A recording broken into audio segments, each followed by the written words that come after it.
Hello and welcome. Today, we're diving into a really critical legal shield for any investor, the law of negligence.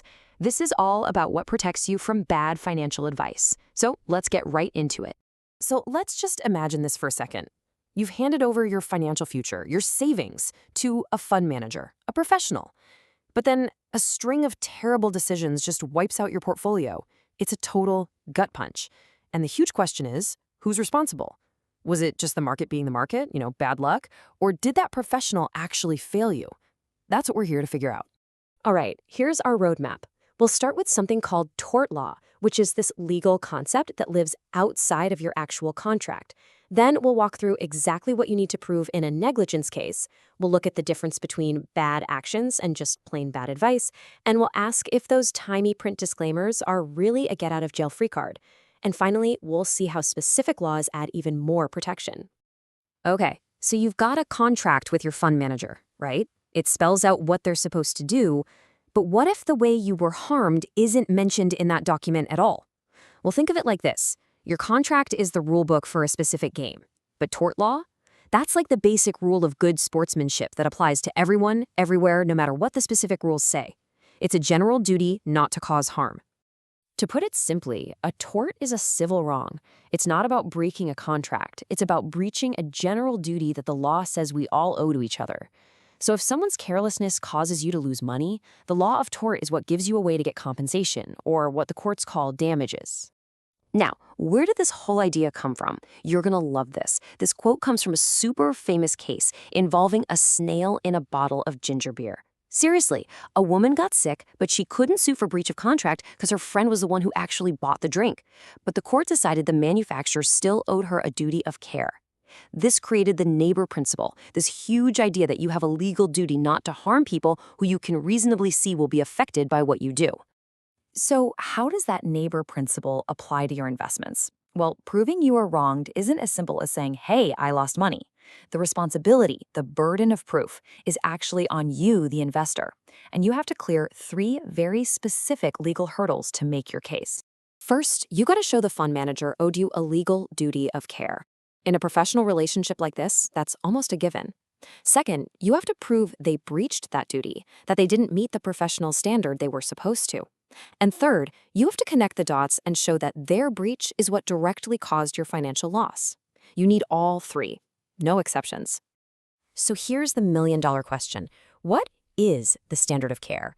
In most everyday situations, the law uses the reasonable person test. But for professionals like fund managers, the bar is set much, much higher. The question isn't what would an average person do? It's what would a reasonably skilled, competent fund manager do in this exact situation? They're judged against their own expert peers. Now, a professional can mess up in 2 main ways. It can be about something they did, their conduct, or, and this is huge, it can be about something they said, their words. And in the world of financial advice, that distinction is everything. Let's break that down. Negligent conduct is about careless actions. So think of a fund manager who has control over your account and just starts investing your money recklessly without doing any real homework. On the flip side, you have negligent misstatement. This is all about careless words. Maybe it's just terrible advice or a research report full of misleading information that you trusted and it led you to lose a ton of money. So for bad advice to count as a legally actionable misstatement, a few things have to be true. You see the familiar ones: a duty was owed, it was breached, and it caused a loss. But look at that extra ingredient. It had to be reasonable for you to rely on that statement. And get this, even silence can be a misstatement. If they had a duty to tell you something critical and they didn't, that can count too. Okay, let's talk about the fine print. We've all seen them. Those huge, complicated disclaimers at the bottom of every financial document. But are they a bulletproof shield? Can a company just say, hey, we're not responsible, and just walk away from any potential negligence? A disclaimer is pretty much what it sounds like. It's a formal attempt to say, not my problem. But here's the thing. Courts do not just take them at face value. They put them under a microscope. If a disclaimer is written so broadly that it's meaningless, a court might just toss it out. They look at them very, very strictly. And here's the absolute limit of a disclaimer's power. It might, and I'm stressing the word might, protect a company from a genuine, honest mistake, an accidental error. but it offers zero protection against fraud or dishonesty. You simply cannot use a disclaimer to cover up a deliberate lie. The law draws a very, very clear line in the sand right there. So far, we've really been talking about common law, these principles that courts have built up over centuries. But that is not the whole story. Governments also step in and create specific laws called statutes that add another really powerful layer of rules to protect you as an investor. For instance, you have laws like the Capital Markets and Services Act, which flat out prohibit making false statements or trying to trick someone into trading. Then you've got the Companies Act, which holds people like directors responsible for any lies in a company's prospectus.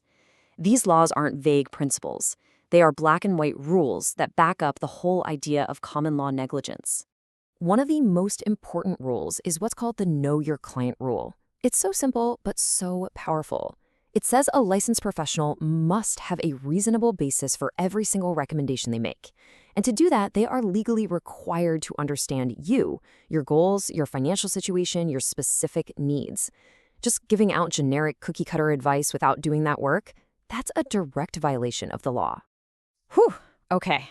We have covered a ton of ground here, so let's take a second and boil it all down to the key takeaways. First, tort law is your safety net. It creates a duty of care that goes beyond whatever's written in your contract.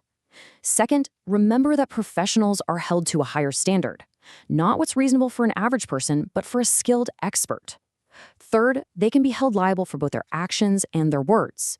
And finally, specific laws like the Know Your Client rule add teeth to all of this, demanding a solid reason for all advice.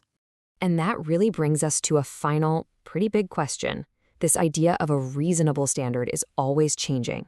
So as we head into a world of robo-advisors, AI-driven trading, and super complex financial products, what does a reasonable standard of care even look like anymore? How is a law going to have to adapt to make sure investors are still protected when their financial advice might not even come from a person? That's a huge question, and one the courts are going to be wrestling with for a long, long time.